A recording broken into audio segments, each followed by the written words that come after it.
Today we're looking at TikTok videos that will make you rethink your whole reality. Feeling totally caught off guard by this whole situation, she goes into the hall with the boy, and as soon as the door shuts behind them, she can tell that he is terrified. He looks at her and just says, "I'm not actually hungry. When I woke up, there was someone under your bed." I'm back, it's your boy Fittie, and today we're watching this compilation together, so grab your water. I got mine right here. Grab your water, your popcorn, and if you like men's jewelry, check the link down below. This is why you should always change your locks. phone. Oh, in 2017, a college girl woke up from a nightmare drenched in sweat and decided to rinse off before going back to sleep. She propped her phone on a shelf, turned on some music, and then hopped in the shower. A few minutes later, she reaches for her phone to change the song, but stops suddenly. Reflected on her phone's screen was a person standing in the middle of her bathroom facing the shower. She somehow kept her composure, turned the water to scalding hot, and then ripped open the curtain and sprayed the intruder in the face. As they howled in pain, she ran past them to her kitchen to get her butcher's knife. In a panic, she can't find her knife, so she just runs out of the apartment and calls the police. The police go in and come out with a crazy-looking woman in handcuffs. One of the officers comes over to the girl and says she used to live here and she had copies of your keys. Then he pauses and looks down and brings up a clear evidence bag that contained her butcher's knife, and he says, "Looks like she wanted her apartment back." Well, you can't have it back because I live here now. What the fuck? Yo, that was actually kind of terrifying. There's something terrifying going on at Chuck E. Cheese right now, and I'm gonna explain it to you.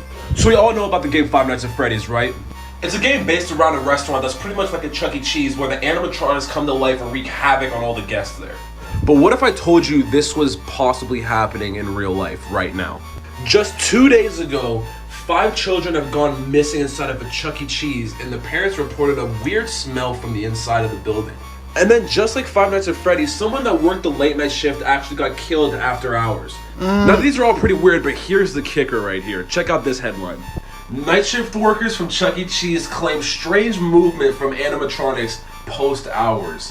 So I don't know, what do you think about this? Do you think it's real? Do you think it's fake? And I mean, with 2020 and everything going on, like, I wouldn't be shocked if it was real. I mean, he's not wrong. With everything going on, I would not be surprised if that was real. Probably is real. Blood-curdling facts that you wish you never knew, Part 1. When creating the Pirates of the Caribbean ride at Disneyland, they couldn't create skeletons that looked realistic enough, so they used real human skeletons. Since then, they've removed all but one.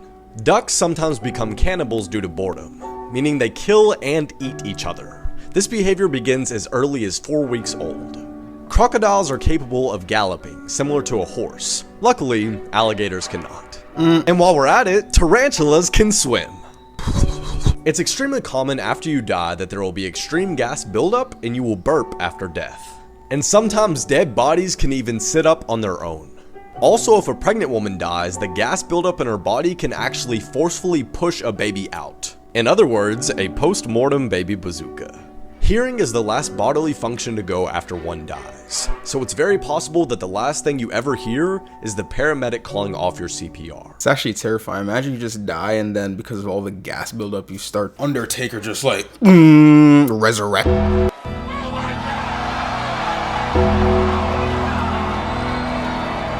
That'd be crazy. This is why you should never stay in sketchy motels. In 2005, a young woman on a solo road trip across the country decided to stop for the night. The first place she sees is the Mountaintop Motel. It looked pretty cheap, but she was tired, so she said good enough. The check-in guy eyed her up and down very uncomfortably and then asked her if she was traveling alone. She ignores the question, pays for her room, and then walks away with the key. When she gets inside her room and sees there are literally cockroaches in her bed, she says nope and decides to sleep in her car in the parking lot. Around 3 a.m., she wakes up to see the check-in guy using his own keys to get into the motel room she was supposed to be in. A few minutes later, he storms out and slams the door and starts walking towards her car. Terrified, she hides under her blanket as the man tries to open her car doors but can't and walks away. She speeds off and calls her friend and asks her to look up the address of Mountaintop Motel so she can give it to police. Her friend's quiet for a second and then just says, "The Mountaintop Motel closed a week ago." If someone offers you this, walk away. In 2016, a man was staying at his friend's cabin in the woods when he decided to go for an evening stroll. A little ways down the trail, he hears someone call out from behind his neighbor's house. He looks up and he sees this skinny guy pop out from behind the building who starts waving frantically at him to come over. Worried this guy could be in trouble, the man takes off running to assist, but when he gets close enough, the neighbor just offers him a fistful of Slim Jims and starts talking about how much he hates his wife. Sensing there was something wrong with this guy, he says no thank you to the Slim Jims and walks away. The next day, the man calls his friend who owned the cabin to ask him what the deal was with his weirdo neighbor. There was silence on the phone, and then his friend just says, "I don't have any neighbors." The police are called, and it turns out his neighbor was really some lunatic who had recently killed his wife and had been hiding out in the abandoned cabin next door. My boy came up to him and said, "Yo, you going to Slim Jim?" "And I hate my goddamn wife, that son of a..." This is why you always say yes to tandoori chicken. In 2012, a high school tutor and her student stayed up so late one night studying that by the time they were done, the buses had stopped running. Without another way home, the student asked if he could stay the night at her place. Reluctantly, she agreed. When they got back to the apartment, she fell asleep on her bed and he fell asleep on a blanket next to her bed on the ground. A few hours later, she wakes up to the boy standing awkwardly in the middle of the room with a very strange look on his face. She asks him, "What's wrong?" He looks at her and says, "I'm really hungry. Let's go get some tandoori chicken." Confused, she says, "It's 2 a.m. Just get a snack in the cupboard." And he grabs her by the arm and he says, "No, we are getting tandoori chicken right now." And he yanks her from the bed. Feeling totally caught off guard by this whole situation, she goes into the hall with the boy, and as soon as the door shuts behind them, she can tell that he is terrified. He looks at her and just says, "I'm not actually hungry. When I woke up, there was someone under your bed." Yeah, he pretty much saved her, man. What the hell? I wonder who or what was under her bed, though. This is why you should always trust your gut. In the early 1970s, a college student decided to hitchhike his way home after class. A car pulls up, a man offers him a ride, and he climbs in. As soon as the car started moving, the student felt totally uneasy, like something was wrong but he couldn't quite place it. Without saying anything, he waited till the next time they slowed down and he flung the door open and ran away. 2 years later, he's flicking through TV channels when he comes across this special interview with a death row inmate. And it's just the audio recording, so he hears the interviewer ask the inmate, "Why did you remove all the door handles inside of your car?" The man just goes, "Well, the first time I tried to kill someone, I picked up a college hitchhiker who got smart at some point and jumped out of my car. So, lesson learned, remove all the door handles." When they showed his picture, the student knew immediately that he was supposed to be the first victim of John Wayne Gacy, aka the Killer Clown, who had killed over 30 men and boys in his clown room and stuffed them into his basement. The fact my boy survived John Wayne Gacy, big round of applause to him. Because that situation could have ended so bad in his favor, it's crazy, bro. This is why you should always trust your gut. In the 1970s, a young couple decided to go for a late night hike in the woods. A couple minutes into their walk, and the man remembers thinking something's not right. He tells his girlfriend, but they just decide to ignore it and keep going, until he steps on something that felt really soft, like it was alive. Before he has a chance to see what he stepped on, they hear all this rustling in the bushes next to them and they bolt. Years later, that couple turns on the TV and a death row inmate who's about to be executed is being interviewed. And they ask him, "Was there ever a time that you were almost caught red-handed?" He responded, "Yes, one time. I was in the woods and a couple walked through and the man actually stepped on the body of a girl I had just killed. I was hiding in the bushes just a few feet away. They didn't see me." That couple had run into one of the worst serial killers of all time, Ted Bundy. Damn, they got lucky because with Teddy Boy over there, Teddy could have just eliminated them too, but it was like, nah, I already got my victim. RIP that victim though, that ended up getting stepped on. So supposedly, this is what the fallen angel Lucifer looks like. And this is what the moon looked like on March 31st, 2020. Oh my god, it's him! I don't know about any of you guys, but this is scary, especially with everything going on in the world right now. Pretty cool! Yeah, I said that looked pretty cool. I don't really know if that picture is Lucifer per se. I mean, what are we gonna do? Realistically, right?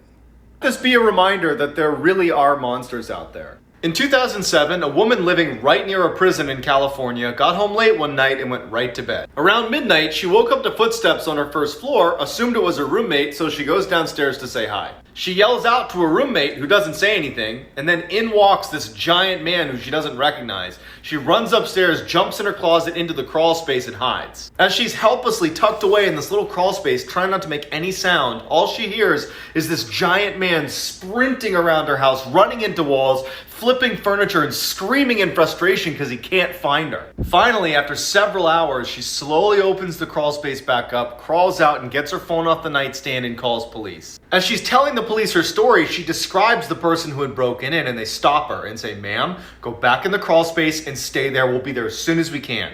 It turned out a 6'11" convicted murderer had escaped the prison and was still on the loose. 6'11" murderer? Oh my gosh. He just came in her house with no reasoning but just to kill her.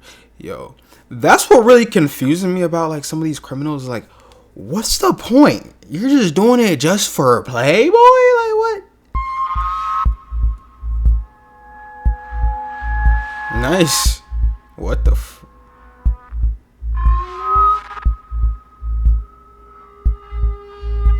Rose umbrella turned into a spider, then proceeded to kill someone and exploded. Nice. If you scare easily, I wouldn't watch this video. In 2013, a mine explorer found this entrance to an abandoned mine and decided to go have a look around. He decides to film his experience and upload it to his YouTube channel, where he had uploaded hundreds of other videos of him exploring mines, but he never once references the paranormal or ghosts or anything like that until this video. As soon as he steps foot inside, he tells the camera that he has a really uneasy feeling about being there and wonders if he should even keep going, but he does. Everything seems pretty normal until he gets to a section in the mine where there's a bunch of chains hanging down from the ceiling. He hears something in the back of the tunnel, so he pulls his flashlight out and he shines it towards the back, and he sees a chain swinging, and it shouldn't be, because there's no draft and he's all alone, and you can tell he's scared by the way he starts talking. Although he's totally freaked out, he wants to know what's causing the chain to swing, so he goes farther and farther into the mine until he hears something. People whispering in every direction. He gets totally spooked and runs out. If you don't want to sleep tonight, watch the whole video. Nah, that's actually wild, bro. This is why you should never open your door for strangers. In 2013, a woman let her dog out to use the bathroom one more time before bed. After only a few minutes, she starts hearing scratching on her door, which is typically the sound her dog makes when he's ready to come in. But it just seemed way too soon for him to be done being outside. So she decides to look through the peephole to make sure it really is her dog. But what she sees is terrifying. A deranged looking man is right outside her door, staring intently at her door handle, waiting for it to turn open. As she's looking in horror, unable to do anything, he starts scratching at the door as hard as he can, never leaving his gaze from the door handle. She manages to stifle a scream. She backs away and realizes her dog is still outside. So she goes to the side window, but there's no sign of her dog, and so she goes back to the door to see if maybe the man's moved. He hasn't moved, his mouth is open, and he's staring directly at the peephole. Then he turns around and walks away. With the man gone, she discovers her dog unharmed. His leash had just been cut. But that means he had a knife. Bro, that's terrifying, bro. It's like, bro, why people gotta be so weird, man? Like, just go somewhere. You don't gotta come on my door and knock and look so weird. Like, get out of here, bro. I hit this motherfucker with his water bottle. Stop playing with me. But anyways, thank you guys for watching. If you guys liked the video, please like the video, subscribe, and watch my other one. Peace out, boys.